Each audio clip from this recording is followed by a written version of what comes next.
GK with কিরণ চ্যানেলের যে translation পর্ব শুরু হয়েছে বাংলা থেকে ইংরেজিতে অনুবাদের, সেই ট্রান্সলেশন পর্বের আজকের ষষ্ঠ পার্ট। তো আজকের এই ভিডিওতে আমরা ডু, ডাজ ও ডিডের ব্যবহার করে কিভাবে প্রশ্ন করব সেইগুলো আমরা শিখব। এর আগের ভিডিওগুলোতে অ্যামিজ আর, ওয়াজ ওয়্যার এবং হ্যাভ, হ্যাজ, হ্যাড এবং ডু, ডাজ, ডিডের কীভাবে ব্যবহার হয় তা নিয়ে ছোট ছোট বাক্য আমরা তৈরি করেছি। সেইগুলো চাইলে আমার ডেসক্রিপশন বক্সে লিঙ্ক আছে, সেখান থেকে তোমরা সেই ভিডিওগুলো দেখতে পারো। তাছাড়া প্লেলিস্ট চেক করলে পরপর ভিডিওগুলো পেয়ে যাবে, তো সেখান থেকে তোমরা সেই ভিডিওগুলো দেখতে পারো। আমি সোম, বুধ, শুক্র 3 দিন সকাল 11টার থেকে 12টার মধ্যে এই ট্রান্সলেশনের পর্বের ক্লাস দিয়ে থাকি। তো প্রতিদিন সেই ক্লাসগুলি পেতে আমার সাবস্ক্রাইব বাটনটি প্রেস করে রেখে দেবে এবং নোটিফিকেশান বেলটি অবশ্যই প্রেস করে রেখে দেবে, যাতে তোমাদের কাছে খুব সহজে এই ভিডিওর নোটিফিকেশান পৌঁছে যায়। তো চলো আজকে দেখে নিই কী কী বাক্য রয়েছে, সেই বাক্যগুলো কিভাবে আমরা ইংরেজিতে অনুবাদ করব।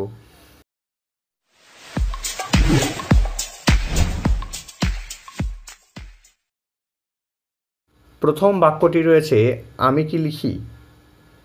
দ্বিতীয় বাক্যটি রয়েছে আমরা কি লিখি। তারপরে রয়েছে তুমি কি লেখো। তারপরে রয়েছে তোমরা কি লেখো। সে কি লেখে, তাহারা কি লেখে। তো এই বাক্যগুলি আমরা কিভাবে ডু, ডাজ এবং ডিড ব্যবহার করে করব।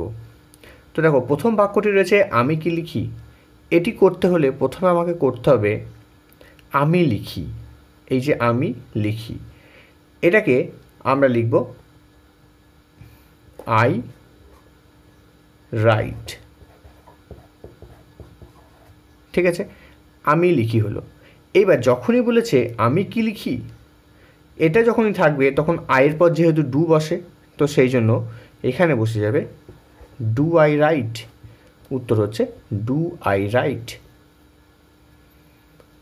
এটার অর্থ হয়ে আছে আমি কি লিখি। তারপর দেখো আমরা কি লিখি। আমরা ইংরেজি কি, আমরা ইংরেজি জানি আমরা উই। লিখি ইংরেজি কি, রাইট। তো আমরা লিখি, এটার ক্ষেত্রে যখন আমরা কোশ্চেন করব আমরা কি লিখি, সেক্ষেত্রে হবে ডু উই রাইট। ঠিক আছে, তারপর দেখো তুমি কি লেখো। তুমি কি লেখো, তুমি লেখো আগে করে নিচ্ছি, ইউ রাইট। যেহেতু তুমি কি লেখো, তাহলে হয়ে যাবে ডু ইউ রাইট, জিজ্ঞাসা চিহ্ন। তোমরা কি লেখো, তোমরা। তোমরা ইংরেজিও ইউ, তুমি ইংরেজিও ইউ, সেজন্য এটাও ঠিক একই রকম হবে ইউ রাইট। বসবে কি, ডু ইউ রাইট। তোমরা কিউ লেখো। সে কি লেখে, সে লেখে। সে লেখে ইংরেজি কী হবে, হি। আমরা সাধারণত হি রাইটস। এইবার এখানে একটা মজার বিষয় হচ্ছে যে সে লেখে, হি এর পর কেন আমরা রাইটস করলাম, কারণ হি হচ্ছে থার্ড পারসন সিঙ্গুলার নাম্বার।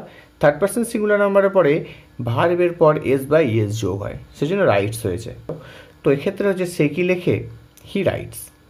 এটা হচ্ছে সে লেখে, সে লেখে। এবার বলেছে সে কি লেখে। তো এক্ষেত্রে এটাকে কোশ্চেন করার নিয়ম হচ্ছে আমরা কি দেখব, কোশ্চেন করার নিয়ম হচ্ছে আমরা নিয়ে আসবো ডাজ। কেন নিয়ে আসবো, কারণ রাইটসে পরে এস বা ইএস রয়েছে, তো সেই জন্য আমরা লিখব ডাজ। ঠিক আছে, তাহলে দেখো এই ডাজ হি রাইট যে করলাম, তখন কিন্তু এই রাইটসের এস কিন্তু ডাজ কিন্তু নিয়ে নিল। ঠিক আছে, আমরা দেখো আগেরগুলোতে কী করেছিলাম, রাইট ছিল বলে আমরা শুধু ডু করেছি। ঠিক আছে, কিন্তু এখানে ক্ষেত্রে দেখো রাইটস আছে, রাইটস হয় বলে আমাদের ডাজ নিয়ে আসতে হবে। সে লেখেটা হচ্ছে হি রাইটস। এইবার রাইটসের এই যে এস বা ইএস ছিল, সেটা কিন্তু আমরা ডাজে কাজ হয়ে গেল। তার জন্য ডাজ হি রাইটসে তখন আর কিন্তু এস থাকবে না, তখন হয়ে যাবে ডাজ হি রাইট। তো এটা কিন্তু উত্তর, ডাজ হি রাইট। সে কি লেখে। তারপর আছে তাহারা কি লেখে। তাহারা কি লেখে? তাহার ইংরেজি কি? আমরা জানি দে, দে, দে রাইট। কিন্তু তাহারা কি লেখে?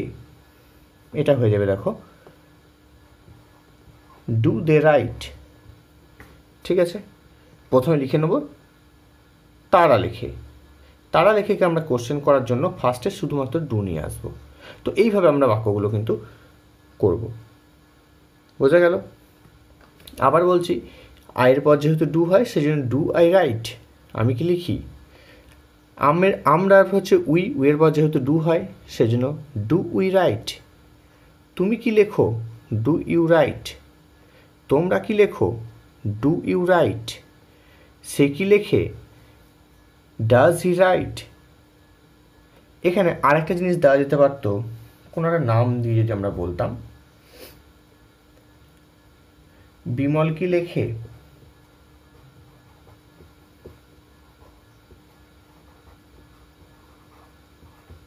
তো এক্ষেত্রে এটা আমরা কিভাবে করব? বিমল কি লেখে, তোমরা একটু ভাবো কি হবে? ঠিকই ধরেছ, বিমল লেখে। তাহলে আমাদের সাজিয়ে নিতে হবে বিমল লেখে। তো বিমল লেখে আমরা কিভাবে লিখব? বিমল রাইটস।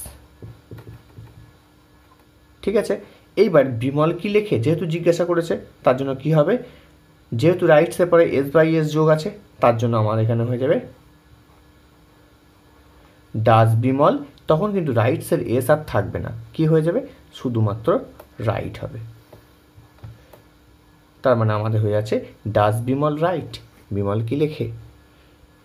তো এইবার আমরা দেখে নেব ডিড ব্যবহার করে কিভাবে আমরা কোশ্চেন করব এবং কখনই বা আমরা সেই কোশ্চেনগুলো করব ডিড ব্যবহার করে। এগুলো কিন্তু সবই দেখো বর্তমানে বোঝাচ্ছে, অর্থাৎ প্রেজেন্ট ফর্মে থাকলে কিন্তু আমরা সবসময়তে ডু আর ডাজ ব্যবহার করে কোশ্চেন করে থাকি। তো চলো দেখে নেব ডিড ব্যবহার করে আমরা কিভাবে প্রশ্ন করব। তো দেখো এই বাক্যগুলো ঠিক আমি সেই বাক্যগুলোকেই নিয়েছি, কিন্তু এটা দেখো একটু অতীতকালে লিখেছি বাক্যগুলি। কীরকমভাবে লিখেছি দেখো, আমি কি লিখেছিলাম? আমরা কি লিখেছিলাম? তুমি কি লিখেছিলে? তোমরা কি লিখেছিলে? সে কি লিখেছিল? তাহারা কি লিখেছিল? বিমল কি লিখেছিল? তো এইভাবে আমরা বাক্যগুলো নিয়েছি। তো এক্ষেত্রে আমরা কেবলমাত্র ডিডের ব্যবহার করব। ঠিক আছে, যখন দেখব আমরা কোনো ঘটনা পাস্ট টেন্সে রয়েছে এবং সেটা জিজ্ঞাসা করছে, সেক্ষেত্রে আমরা ডিড ব্যবহার করব। তো এই বাক্যগুলির ক্ষেত্রে আমরা কীভাবে করব? দেখো, আমি লিখেছিলাম, এটার ইংরেজি কি? আই রোট। আমি লিখেছিলাম। এইবার এটাকে আমাদেরকে কী করতে হবে? প্রশ্ন করতে হবে। তো প্রশ্ন করতে গেলে কী করতে হবে আমাকে? আমরা ডিড ব্যবহার করব। কী ব্যবহার করব? ডিড। তাহলে আমি বসিয়ে দিলাম প্রথমে ডিড। কিন্তু এই বাক্যটি কিন্তু ভুল হলো। কেন ভুল হলো? কারণ দেখো, এই যে ডিড ব্যবহার করেছি, ডিডটা কিন্তু আমাদের পাস্ট টেন্স নিয়ে নিল। তার জন্য রোটের কিন্তু আমাদের কি করতে হবে? প্রেজেন্ট চলে আসবে। রোটের প্রেজেন্ট ফর্ম কি?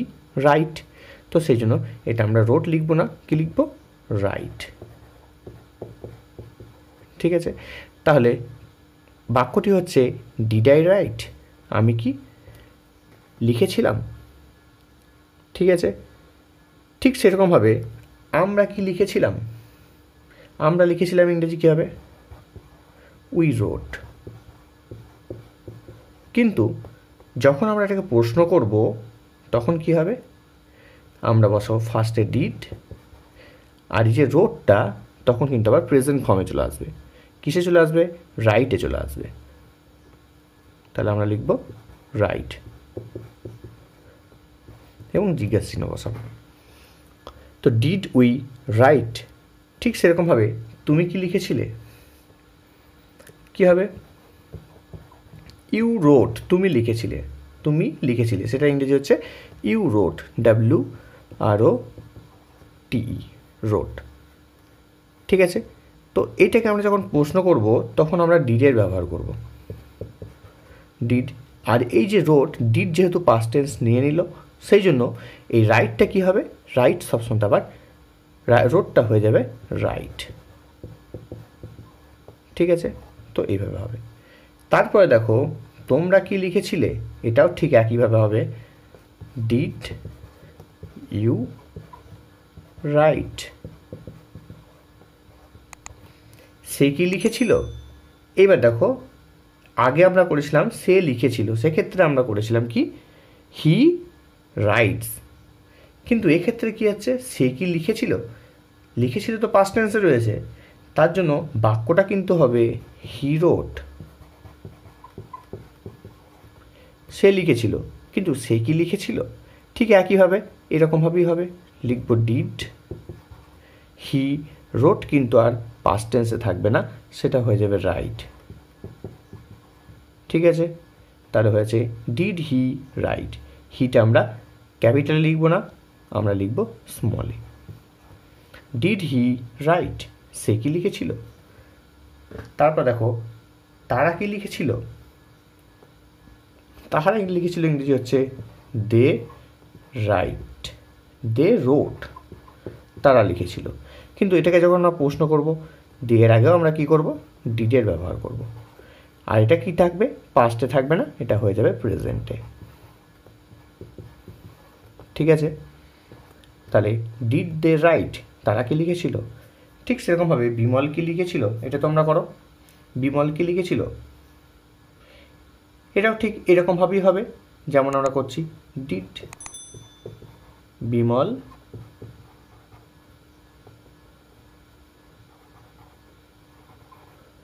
রাইট। ঠিক আছে, ডিড বিমল রাইট, এক্ষেত্রে আমরা ঠিক এইভাবে বাক্যগুলো করব।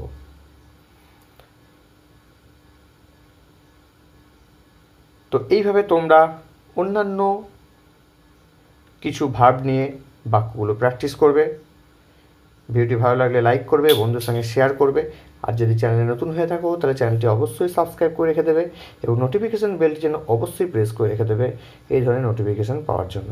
তো চলো আজকে ভিডিও শেষ করছি এখানেই, দেখা হচ্ছে পরবর্তী ভিডিওতে।